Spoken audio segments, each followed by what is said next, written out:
sudden you can see it in your front of your eyes. That means that this was built either by Pontius Pilate, Tiberium, a palace for his benefactor in Rome, Tiberius, or it was done in order to honor him here at the time. We don't know for sure. But it was a secondary usage of a stone as a seat in a theater. Okay? Original private palace of Herod the Great, which is sunk down there. We do not know, and they're still debating, a historian and archaeologist and people who deal with water, whether it was a tsunami that hit the shores and when it went back, it took away with it part of it, or it was just an earthquake that caused a shelf of the shores of Israel to sink below water. But we can clearly see here the rock that the palace was built on it. If you notice, down below us, you can see original mosaics of the room. Brought fresh water with aqueduct, and there was a big portico described by Josephus in his book, a portico around that rock. Beautiful palace. So this was a private palace, and this was administration area. Josephus describes that around the water pool, there were not just a room, but also portico and even aquariums with fish. Next to the palace of Herod the Great, maybe this is where King Agrippa died. If you remember that in the scriptures, and okay, Hippodrome. Now, as a kid, I used to visit this kibbutz, which is behind the archaeological site, and we used to come here. You see where the top of the bus, the white one on top, the parking lot, it was stretching all the way like this, and you could really slide into the water. Nobody knew that it is existing here. This has been excavated about 25 years ago. So as a kid, when, you know, and we wonder what happened here, because you can see the seat of the hippodrome, the round seat below us, and it's stretching all the way across. You can see the white column there. You can see that something has been built inside the hippodrome at later periods, because it's built right on it. You see it? But if you continue, you can see the extension of the seats further down up there. You see it? And you don't see the rows here of a chariot and horses, just to indicate. We found there 4 starting positions, right of the ramp and left of the ramp. And this was the game held in such a way that the chariot had to run around the major, you see the major corridor. Usually they had here a big piece of one standing stone, a pillar called governor, would sit in this stage, which at the time would be made of marble, not wood like this, just to show how it was. So any visiting emperor would be here, or a governor like Pontius Pilate when the games were held, when there was no visiting emperor here. So we found also wall paintings. You can see there, some of them illustrating decoration. And we know that when it was to deal with animals, they would have some fences brought out so the animals couldn't really reach.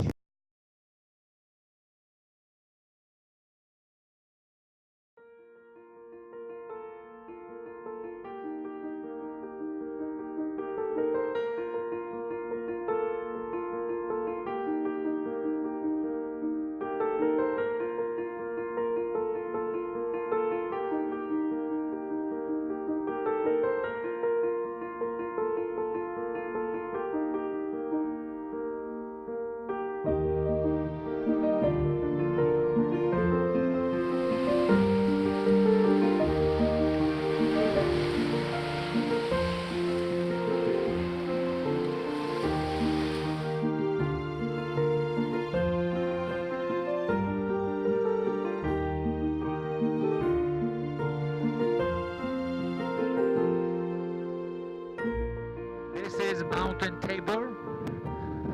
The transfiguration may have taken place there when Jesus was transfigured. Can you all hear me? Can you understand me? Maybe behind it you can see another mountain over there. This is the mountain of Moreh, M-O-R-E-H, the campsite of the Midianite when they fought Gideon. Down in a valley all the way down. This is the mountain range of Gilboa, where King Saul and his 3 sons died, Jonathan, Aminadab, and Malchishua, on the fight with the Philistines. Highway, where it is, okay, how do I describe it? Okay, we can see a town down there.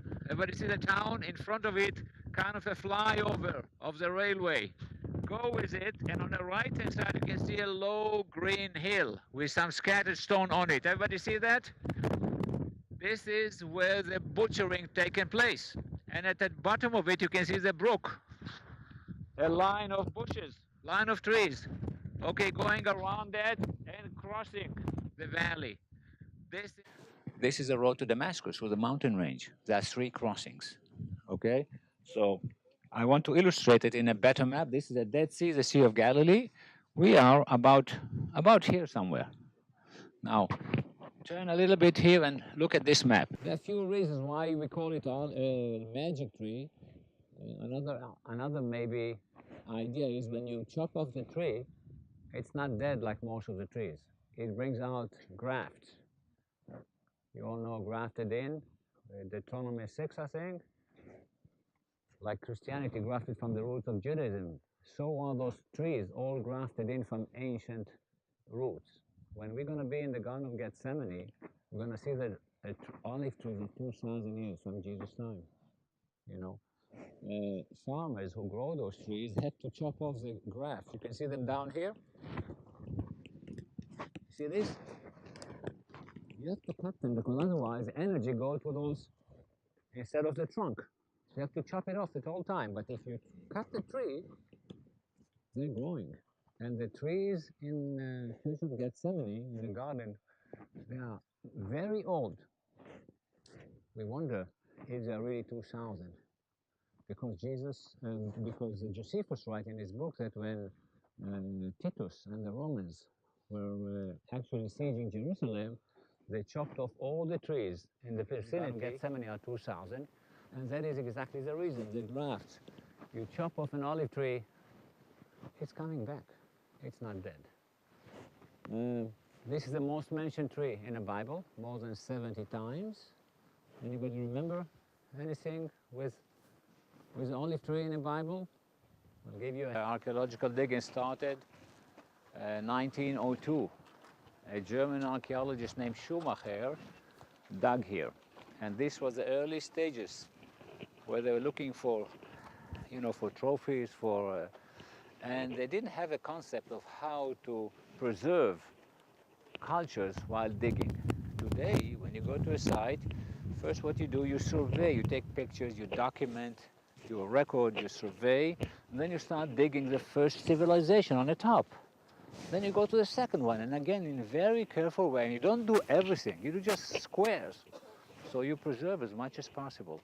Schumacher didn't know that. What he did, cut it. Here we found an area of the cultic area where civilization would worship here, the pagan gods.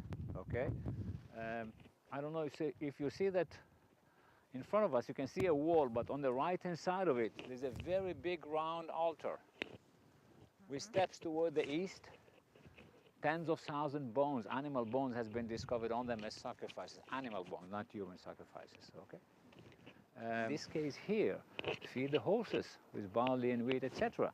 And if you find in the northern kingdom, and this is the only granary we discovered, it is pointing out that this was a major city in the north of that kingdom of Solomon, Aaron, and Ahab, okay?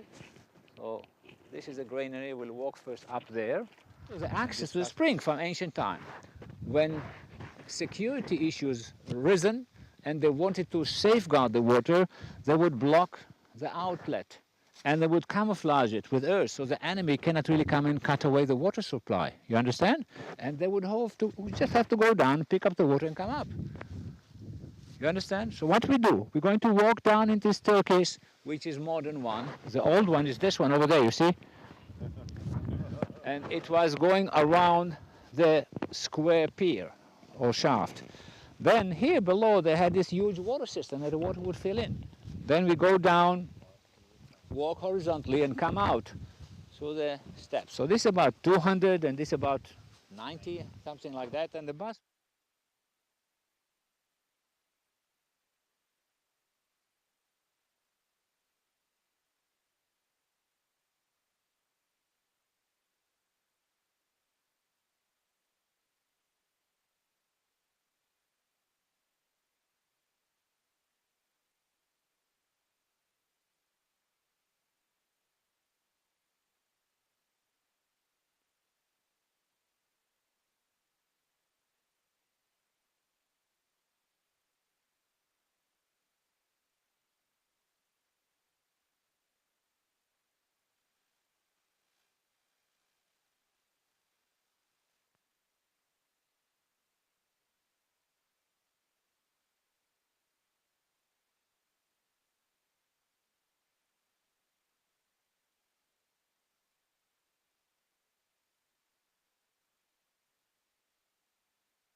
basically to block the dome of the Church of the Annunciation. And they started to come here every Friday, and they still do, with thousands of people bending here in noontime at Friday. They pray, and they started to have a request from the government to allow them to build here. Eventually it was ruled out. Nothing was given to them, even though they went to the court of law, etc. But they're still coming here in a hope that one day they'll be able to build here a huge mosque to overshadow that Church of the Annunciation. That's their pencil thing?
Road and come up will not make it. Okay, so we're going straight back to the bus and trying to work our way toward Cana.